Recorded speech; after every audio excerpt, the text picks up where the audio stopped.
this week's Fab Lab challenge is going to be cooking. You're going to make something for your family. Now, cooking doesn't have to involve heating anything up.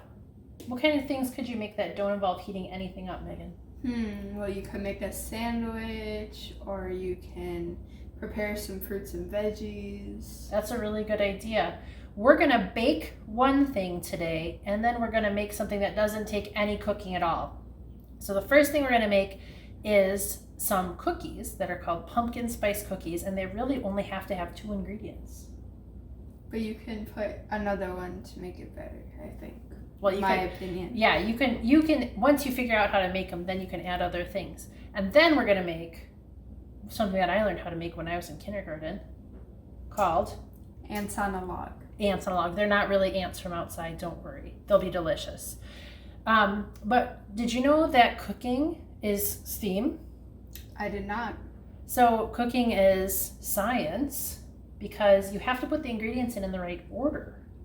They actually do chemical things, chemistry together, especially when you're baking. You have to bake in the right order. You have to cook meats for the right amount of time. And that's all science. And there's tons of math in cooking too. I have some of my measuring cups here. Megan is really a math expert. Megan, you want to talk about these 3 cups? This one doesn't have its thing on it anymore. Sure. So this one is 1 cup. You usually use this for stuff like flour, sugar, stuff that you need more of. And then this is half a cup. So this is half of what this is. How many of these do I need to make one of these? 2. You need 2. And then this one is 1/4. And this is half of this one. So it's half of a half. So you need 4 of them to make this cup. So if I wanted to make this one, but I only had this measuring cup, I need 2, right? But if I only had this one and I needed this amount, I'd need 4 of these little scoops. That's correct. What doesn't work very well is to try to take the big scoop and make the small scoops because it's hard to estimate that. Then sometimes you need small amounts of things, so we also have measuring spoons, and they have the same measurement. So this is 1 teaspoon and a 1/2 teaspoon and a 1/4 teaspoon. It's all math. And it's important when you're following a recipe to pay attention to how much it tells you to put on there. Because if you, like I was saying, science, cooking is science.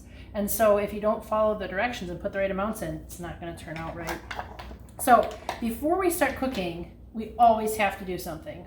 We have to wash our hands. Wash our hands. It's really important when you wash your hands to wash all of the surfaces of your hands and wash your hands with soap for about 20 seconds. You could sing Baby Shark 2 times. 20 seconds later. So first we're going to make pumpkin spice cookies. And it really only takes 2 ingredients. The first ingredient is cake mix. So this is super moist spice cake mix. You could use spice cake mix, you can use carrot cake mix, or you could use white cake mix. But if you use white cake mix, you probably want to add some cinnamon or pumpkin pie spice because that might be kind of boring. So Megan's going to pour that in. The other ingredient that you need is pumpkin. So pumpkin comes in a can. It's already cooked actually, and it actually comes from an actual pumpkin. I'm going to use a tool. This is the can opener. It's a lever. Oh, look at all these simple machines on here. It's got 2 levers. It's got a wheel and an axle and another wheel and an axle and another wheel and an axle. And I turn them. Now this is sharp, so you'll probably need a parent's help for this. In fact, anytime that you do cooking, make sure that you have your parents' permission, that they know what you're making, and probably that they can help you. This week, whatever you decide to make, you get to share it on the Flipgrid so that other kids can try to make the same thing. Or maybe you'll watch their Flipgrids and see something amazing that you've never made before and you want to try to make. Megan and I have been cooking together since she was really little. Wyatt likes to cook with us too, but he's taking a break from videos this week. So I'm putting all the pumpkin. This is a spatula, another tool. the pumpkin doesn't really like to come out of the can. It likes to kind of stick in there. So I use the spatula to get as much of the pumpkin out as I can. And so for this amount of cookies, how much would you say this makes? This makes a lot of cookies actually. But for the amount that we're making, you just need 1 box and 1 can. Yep. So. And this, make sure you get just plain pumpkin, not pumpkin pie, because that's got other stuff in it. Move this over here out of our way. And now we're gonna mix it. Yeah, ever since Megan was really little when we started cooking, she knew the rule of mixing, which is You have to mix it till it's all one color. mix it till it's all one color. We've also got our oven preheating already. That means getting ready. What's it preheating to? 350. So 350 degrees, it's getting ready for us.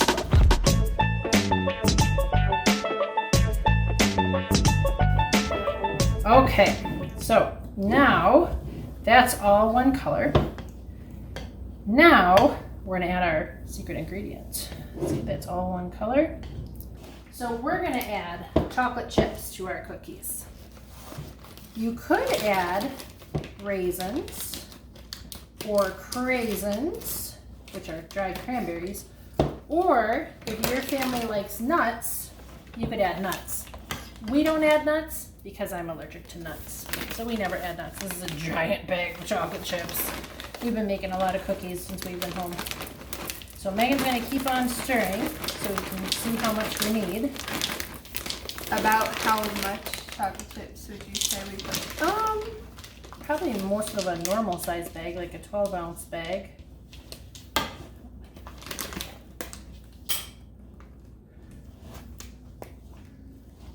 That doesn't look like enough. Mm-mm. Show that camera. We need to put some more.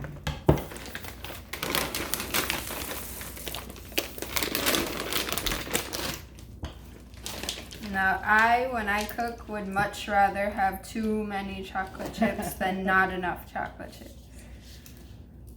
If I were making these for just me, I would put craisins in them. That's what I would pick instead of chocolate chips. But Megan and Wyatt like chocolate chips better. I think chocolate goes better with pumpkin than cranberries. Okay, does that look like a pretty good amount of chocolate chips in there? I don't know, does it? I think it's good enough. Okay, so this is our cookie sheet.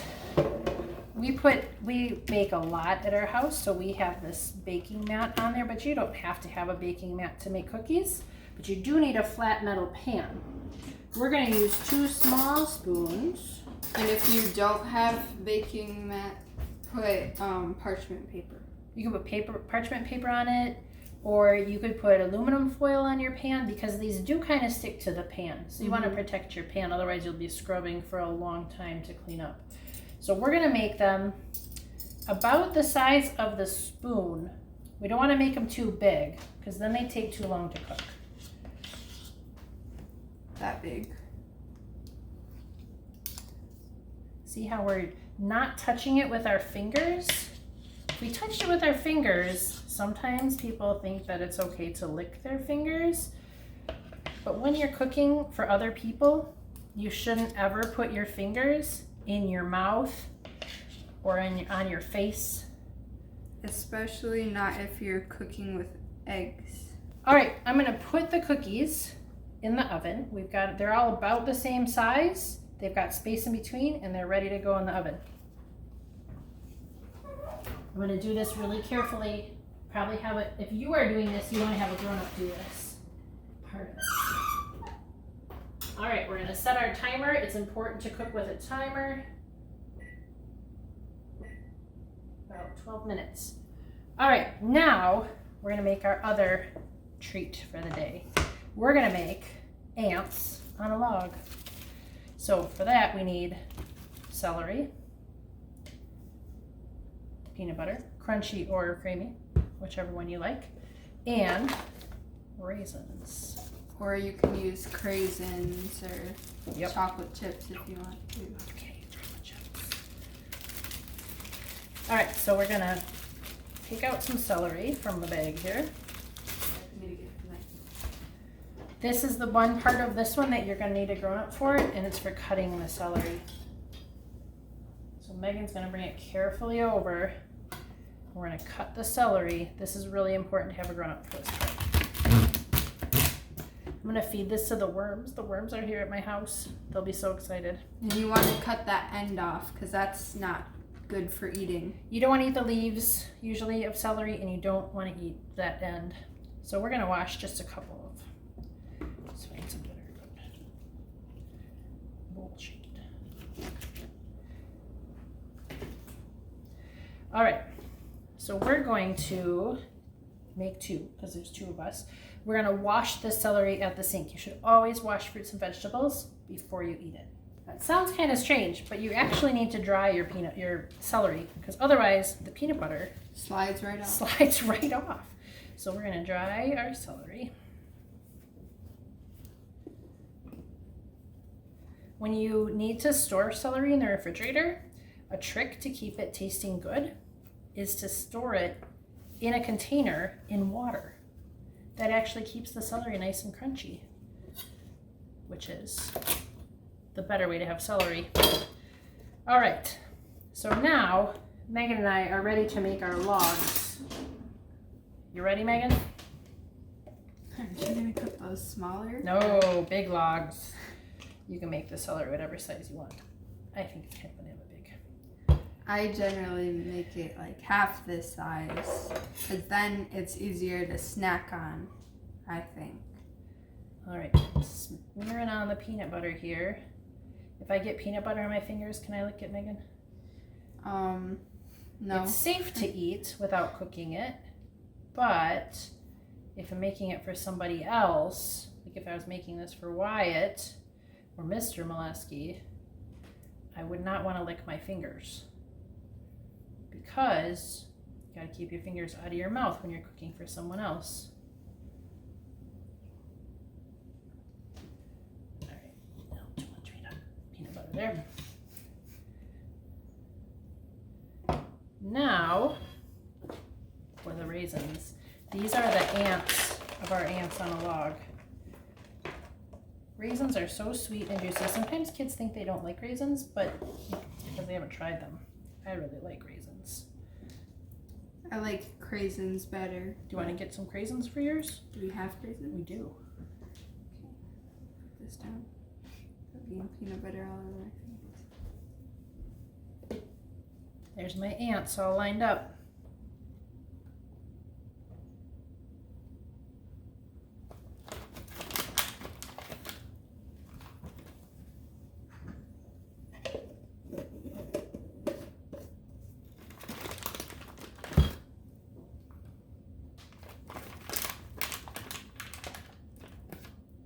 So remember, if you want to make something for your family, get your parents' permission first, and then have at it.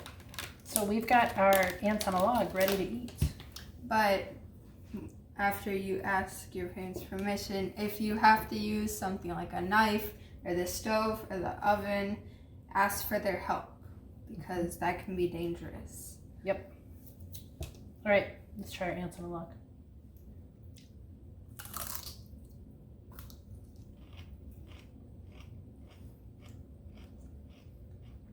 Delicious. The timer is beeping, or just has beeped on the oven.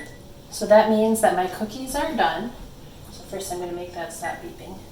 Now this is going to be hot, so this is something you need a grown-up to do, and I have a hot pad so that I don't get burned when I go and take this out. Be very careful on this part.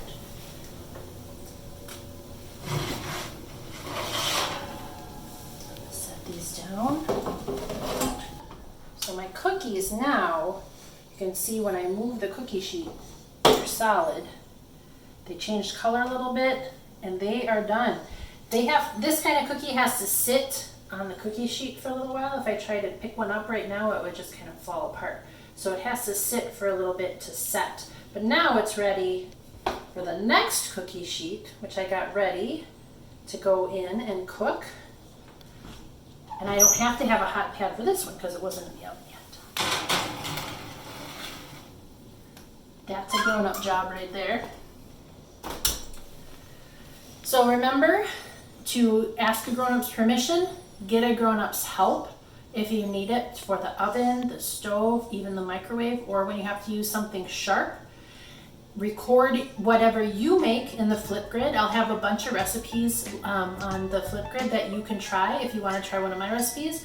Or I'm excited to see what you make. Maybe it'll be something as simple as a sandwich for your family, or maybe it's going to be something that I've never made before either. Can't wait to see what you make.